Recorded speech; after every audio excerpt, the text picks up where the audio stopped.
Welcome, my name is Canticles, and this is Tryhard Everything, the series where I document my journey learning a new skill.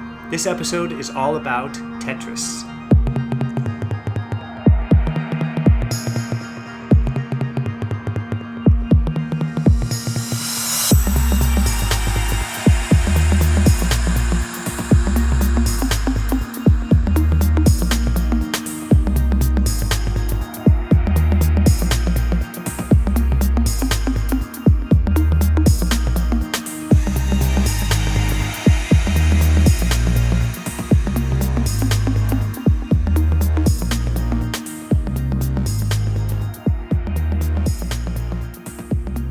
So the other day I was playing a Tetris board game with my family, and after a few rounds we began to wonder if we could make a perfect square with our pieces.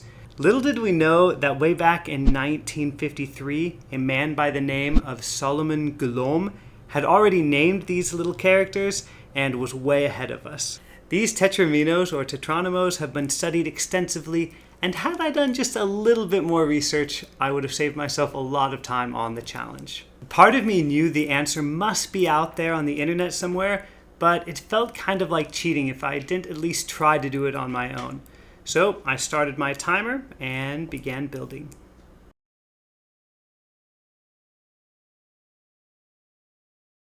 Five different types of tiles, and in our rules, it doesn't matter if the L or the J block. It doesn't matter how it's flipped, or S or Z. It can be either way.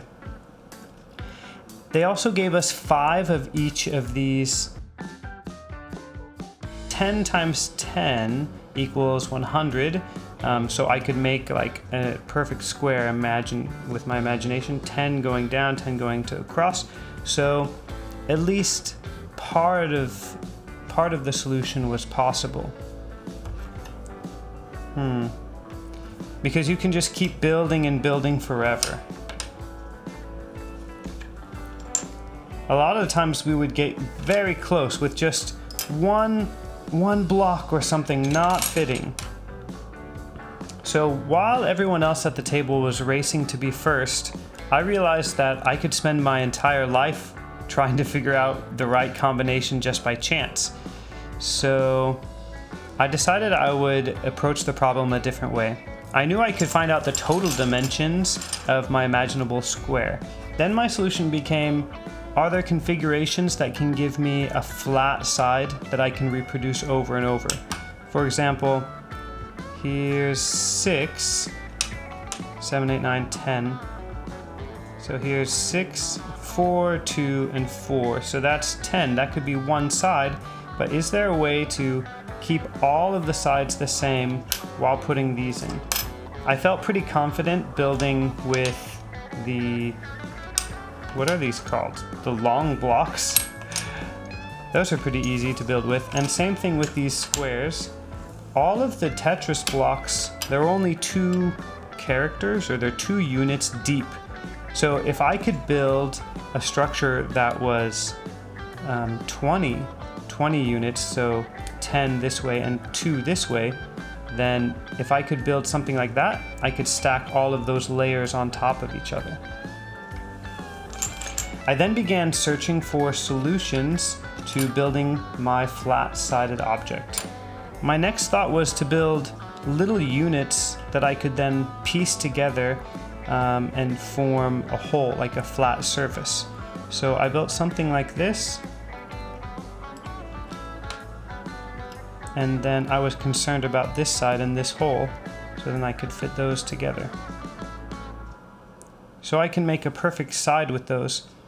But the problem I realized is I was using 2 to 1 of these pieces. So mathematically, in the end, I don't think that would work for me.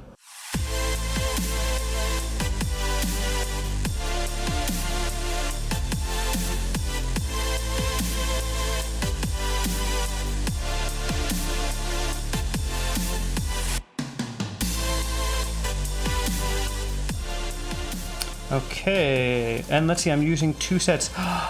I see a problem. Oh, I just realized. So this is a good solution. The only problem is here to make this, we've used one set of these, right? So that's 1, 2, 3, 4. We're gonna have one set of these left over. And I've built these in a way that they have to function together. I can't have just one by itself. Unless there's...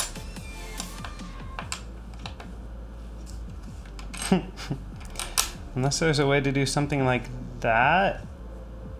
I don't know. Ugh. Okay, I'm gonna keep working.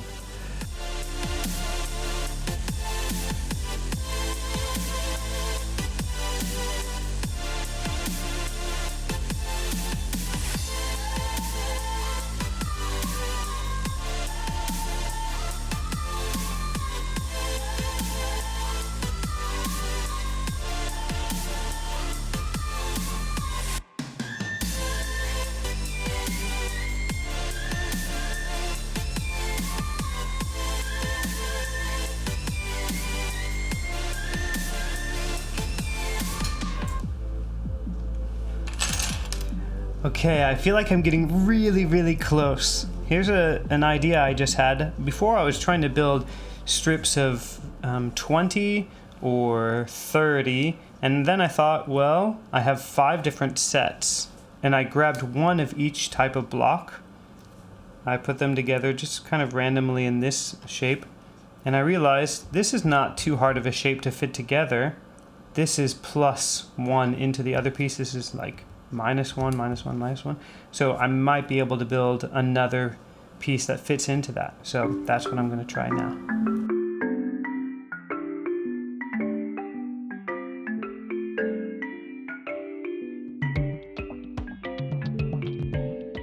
So I first started trying to build a 5 by 5 shape that could fit into itself like a puzzle piece. So here I have 5 width, 1, 2, 3, 4, 5, and 5 tall, 1, 2, 3, 4, 5. And I tried a whole bunch of different shapes like this, but the problem I was running into is a problem of positive and negative space. So here I have 1, 2, 3, 4, 5. This is the limit. And then if you look at the negative space, I'm missing 1, 2, 3, 4, 5. I'm missing 5 pieces. So that's a wrong ratio. No matter how much I try, this shape won't fit in with itself.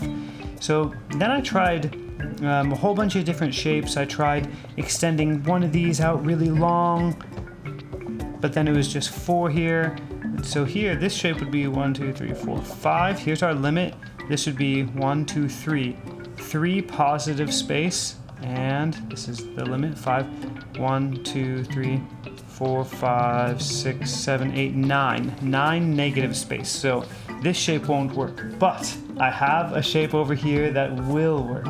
My instinct would be to go like this, but I tried going like this, and then when I counted up the positive negative space, 1, 2, 3, 4, 5. So here's our limit. We have 1, 2, 3, 4, 5 positive space, and 1, 2, 3, 4, 5 negative space. So I knew right when I built this, we're one step closer to building a shape. It should just slide in perfectly. And it does. Awesome. There's only one problem I'm seeing now with this solution. I have one more set. That's only 4 sets. 1, 2, 3, 4. That's not all 5 sets. And I don't think I can make just a square with this one.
I've drawn a 2x10 grid to represent 20 squares in a set of tetraminos. We should have 10 blacks and 10 whites. But the problem comes in when we look at our tetraminos. If we do the same thing, if we shade in our tetraminos, and we count the black and white squares up on these, we are left with 11 black squares and 9 white squares. And that is because of this shape here, the T shape. So no matter how hard we try, this configuration will never fit into our grid.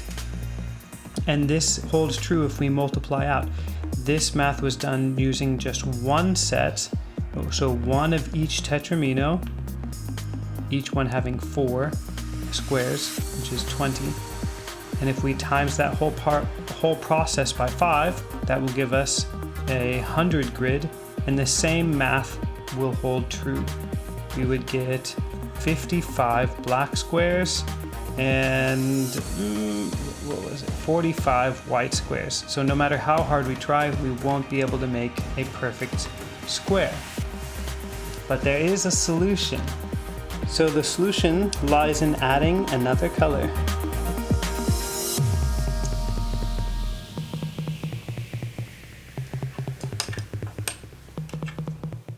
In the end, it took me about 3 hours and 23 minutes, give or take a few Google searches, to find the solution. As with all mental feats, once you know the right strategy, it's just really a matter of doing it. So the next time you are playing tetraminos with friends, challenge them to build a square and see how long it takes them. If you learned something new or have suggestions for future challenge videos, leave a comment below and subscribe. And I will see you in the next challenge.